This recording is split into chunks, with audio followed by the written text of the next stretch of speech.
Angin sore yang sejuk berhembus pelan, membelai rambut Rian yang sedang bersandar nyaman di kursi santai anyaman di halaman rumah.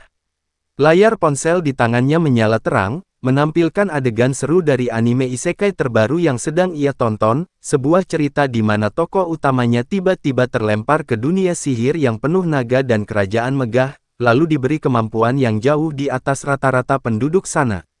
Wajahnya tampak begitu asyik, sesekali tersenyum sendiri atau bahkan bersorak pelan saat tokoh utama mengeluarkan jurus pamungkas yang efeknya begitu besar sampai terlihat agak tidak masuk akal. Dunia di balik lensa, kehidupan ganda Rian. Bagi orang asing, Rian mungkin tampak seperti pria pekerja keras yang sibuk dengan rutinitas usahanya. Namun, begitu melangkah masuk ke rumahnya, dunia nyata seolah memudar, digantikan oleh jajaran pahlawan plastik dan legenda dari layar kaca. Hobi Rian mengoleksi action figure bukan sekadar pajangan. Dari sudut kamar tidur hingga rak-rak di ruang tamu, setiap inci ruangan dipenuhi karakter ikonik dari berbagai anime Jepang dan film populer. Bagi Rian, ini adalah bentuk apresiasi seni sekaligus investasi. Tak sekadar mengoleksi, ia juga mengelola sebuah toko online. Berawal dari sekadar menyalurkan hobi, platform tersebut kini menjadi sumber penghasilan tambahan yang stabil dari usaha yang ia bangun secara mandiri. Kecintaan Rian pada figur-figur tersebut berakar dari kegemarannya menonton film isekai, kisah tentang seseorang yang terlempar ke dunia lain. Ia sangat menikmati momen ketika si pemeran utama menjadi overpower OP dan tak terkalahkan, meski terkadang kekuatannya terasa absurd dan di luar nalar. Wah, keren banget. Pindah dunia lain, punya kekuatan sihir, lawan monster. Ini baru namanya petualangan epik. Isekai memang juara. Tanpa sadar, Rian scroll dan videonya berubah jadi film Dracin. Dia tetap nonton, tapi lama-lama wajahnya bingung tapi senyum-senyum. Hah, ini apa? Pindah ke masa lalu, bisa penglihatan tembus pandang gitu ya? Mana dapat kekuatan absurd kayak gitu banget?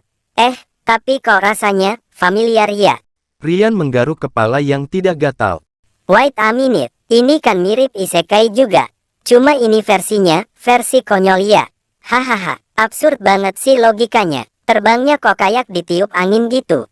Tapi anehnya, malah jadi pengen lanjut nonton. Rian geleng-geleng kepala sambil tetap menatap layar. Ya sudahlah, anggap saja ini isekai versi komedi. Walaupun kadang nggak nyambung, tapi tetap menghibur kok. Tapi, ternyata ketenangan itu hanyalah semu. Di tengah ketenangan, Rian ternyata ada problema hidup yang dia tidak bisa prediksi. Orang tuanya beberapa hari kebelakang pergi pulang ke kampung halamannya yaitu daerah pesisir Jawa Barat bernama Bontos. Dan ayahnya tiba-tiba sakit dan belum ada yang mengurus karena di sana tidak ada saudara dekat. Ibunya juga tidak mengerti caranya membawa ayah ke rumah sakit. Dan Rian juga menghadapi masalah besar di tempat dia usahanya. Tiba-tiba pemilik tanah tidak mau mengontrakkan tempat Rian berjualan dengan alasan mau dipakai sendiri untuk dibangun rumah katanya, padahal itu akal-akalan aja supaya nanti ada saudaranya yang meniru Rian berjualan di situ karena dia melihat tempat itu bagus dan ramai semenjak disewa Rian berjualan.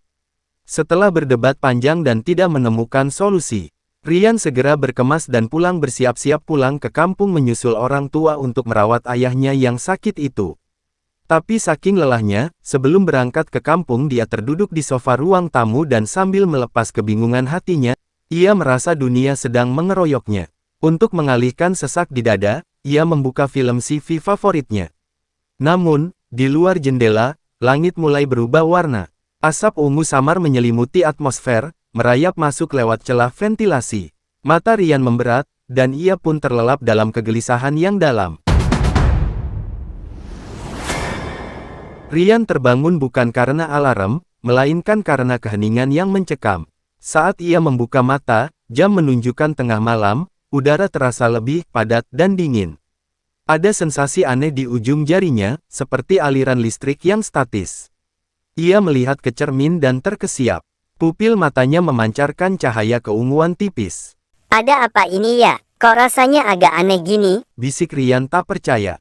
Tiba-tiba, ponselnya bergetar. Sebuah notifikasi darurat muncul di layar, namun bukan berita biasa. Pengumuman global, atmosfer terkontaminasi partikel E01. Tetap di dalam rumah dan jaga protokol kesehatan seperti pandemi COVID. Sekali lagi diperingatkan untuk tidak keluar rumah karena ada kemungkinan wabah ini lebih berbahaya dari pandemi sebelumnya. Rian teringat ayahnya. Tanpa pikir panjang, ia menyambar kunci motor. Namun, saat di jalan, pemandangan luar biasa tersaji. Orang-orang berlarian, disebabkan sekumpulan orang dikejar makhluk mirip zombie. Tapi Rian tidak peduli. Apaan sih malam-malam begini masih ada acara cosplay kayak gitu? Aneh. Gumam Rian sambil terus memacu gas sepeda motornya.